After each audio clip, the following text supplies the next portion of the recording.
కాలం 14 సంవత్సరాలు. ఈ 11 సంవత్సరాల వనవాసం పూర్తి చేసుకుని స్వామివారి అమ్మవారు లాస్ట్ లో 3 సంవత్సరాలు పర్ణశాల గోదావరి నది ఒడ్డు తీరాన కుటీరాన్ని నిర్మించుకొని నివాసం ఉండేవారు.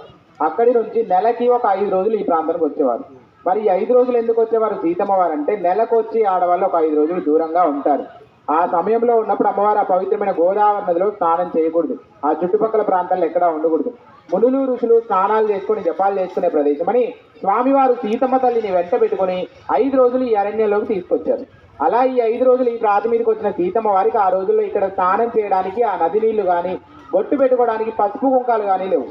అందుబాటులో ఉన్న లక్ష్మణ స్వామి వారిని సీతమ్మ వారి గురించి చెప్తుందట, నాయన లక్ష్మణ, నాకు ఇక్కడ స్నానం చేయడానికి నీళ్లు, బొట్టు పెట్టుకోవడానికి పసుపు కుంకాలని సమకూర్చున్నాయని అని అమ్మవారు చెప్పడంతో లక్ష్మణ స్వామి వారి తూర్పు దిక్కున కనిపించే 9 కిలోమీటర్ దూరంలో ఉన్న ఒక 70 అడుగుల కొండకి బాణం స్పందించారు. ఆ బాణం తాకిడికి ఆ కొండ రెండుగా బద్దలై పసుపు కుంకుమ రాళ్లతో వచ్చినటువంటి జల మీ కళ్ళ ముందు కనపడే ఈ నది. అమ్మవారు మొదటిగా ఇందులో స్నానం చేశారు కాబట్టి సీతావాగ్ అని పిలుస్తారు. లక్ష్మణ స్వామి వారు బాణం వేస్తే వచ్చిన తీర్థం కాబట్టి చేసి తీర్థం అని పిలుస్తారు. నడవండి అమ్మ, మీరు లైన్లో నడవండి, ముందు నడవండి. ఈ 2 పేర్లతో పిలుస్తారు, గుర్తుపెట్టుకోండి. అమ్మవారి ఇక్కడ ఈ నదిలో స్నానం చేసి ఉతికి ఆరవేసిన నారతీర బుట్టలు ఈ రాతికి మధ్యలో ఎక్కడా ఉండవు. ఈ రాతికి అచ్చువర్లో ఉంటుంది. అది కూడా 5 రంగులతో 20 గజాల పొడవునా ఉంటాయి. వాటిని నారతీరం అంటారు. అమ్మవారు కట్టుకునే నార వస్త్రాలు కాబట్టి వాటిని అలా ఉతికి ఆరేసుకుంటారు. ఈ మధ్యలో పసుపు కనపడుతుందా మీకు? సీతారాములు వారి రాతి మీదకి వచ్చిన తర్వాత 5 రోజులు కూడా కూర్చొని కాలక్షేపంగా ఆడుకునేవారు స్వామివారు అమ్మవారు. మరి వాళ్ళు ఏ మాట్లాడి కాలక్షేపాలు చేశారు ఈ రాతి మీద అంటే వాటిని వామన గుట్టలు అంటారు. పోందండి, అవి 7 వర్షాలతో 14 గుంటలు ఉండేవి. కానీ ఒక మునితో ఏం తెలియక ఈ రాతిపైకి వచ్చి అసలు నిజంగా సీతారాముల వారు ఈ రాతి మీదకి వచ్చారా, వచ్చింది వాళ్ళ కాదా అని అనుమానం పెట్టుకొని వాళ్ళు లేని సమయంలో ఈ రాతి మీదకి వచ్చేసి ఇక్కడున్న గుర్తులు వచ్చేసి అందులో నుంచి 10 గుంటలు పలకొచ్చారు. ఆ పలకొచ్చిన పాపానికి అక్కడ చేపలు వస్తే రక్తం కక్కుకొని వల్ల 10 కొని 4 గుంటలు ఉన్నాయి. వెళ్ళేటప్పుడు దండం పెట్టుకోండి. ఈ అడవిలో తిరిగే శూర్పణఖని లక్ష్మణ స్వామి వారు ముక్కు చెవులు కోసింది ఆ చెట్లవతలు ఉంటుంది రాళ్ళగుట్ట, కనపడుతుందా? ఈ పాక లోపల నుంచి వెళ్తే అక్కడికి వెళ్తారు. అక్కడికి వెళ్ళిన మీరు సీతారాముల వారికి వచ్చిన కష్టాలు మీకు రావడానికి ఎడమ చెప్తారు. తప్ప ఉంటాడు ఆయన చెప్పినట్టు వినండి. అమ్మవారు ఆ పవిత్రమైన గోదావరి నదిని వదిలేసి ఇక్కడికి వచ్చి ఈ నదిలో స్నానం చేసే సమయంలో ఈ 5 రోజులు అమ్మవారికి రాక్షస భయానికి కాపలాగా ఆ పొడవైన రాయిపైన రాముల వారు కూర్చునేవారు. అది రాముల వారు కూర్చున్న రాతి సింహాసనం మధ్యలో రాముల వారి పాదాలు ఉన్నాయి.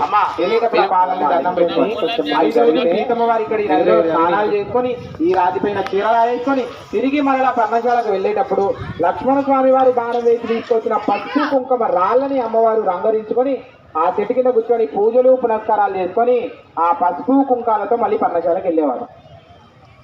అమ్మవారిని కూడా వెళ్ళేటప్పుడు దండం పెట్టుకోండి. అమ్మవారు వనవాస కాలంలో బొట్టు పెట్టుకున్న పసుపు కుంకుమరాళ్ళు అవి మీకు వెళ్ళేటప్పుడు దేవస్థానం వాళ్ళు ఇస్తారు కౌంటర్లో. అవి ఇంటికి తీసుకెళ్లిన తర్వాత పూజా మందిరంలో పెట్టుకొని దండంలో పొడి ఎంత దండంలో అవుతుంది.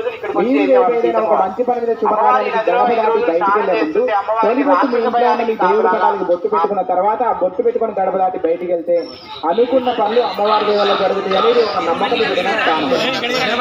ఒక నల్లని అచ్చు చూసేసి మధ్యలో ఆ కనపడే నలుపు చారిక రాముల వారి ఉత్తర్యం నడుముకు చుట్టుకొని భుజానికి వేసుకున్న పైపంచ పైకండు అంటారు. ఇది 40 గజాల దూరం ఉంటుంది.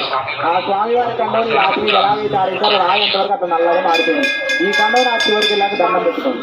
ఇక్కడ మీ ముందు ఈ పూలు పెట్టిన ప్రదేశం సీతారాముల వారు అరణ్యవాసంలో ఉన్నప్పుడు పళ్ళు పలహారాలు వాళ్ళకి ఆకలిస్తే ఇప్ప పూలు కందములు అవి పెట్టుకొని తిన్న రాతి పల్లెం.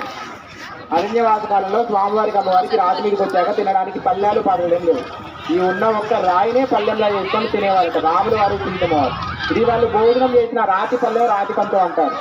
మరింత పవిత్రమైన స్థలానికి వచ్చి మీరు ఏం చేస్తారంటే ఏ గుర్తుని తప్పకుండా నిదానంగా ముందుకు వచ్చి ఆ బస్తాపై నిల్చొని ఆ రాముల వారి పల్లెన్ని ఆ నామాన్ని తాకి నమస్కారాలు వేసుకొని బొట్టు పెట్టుకోండి.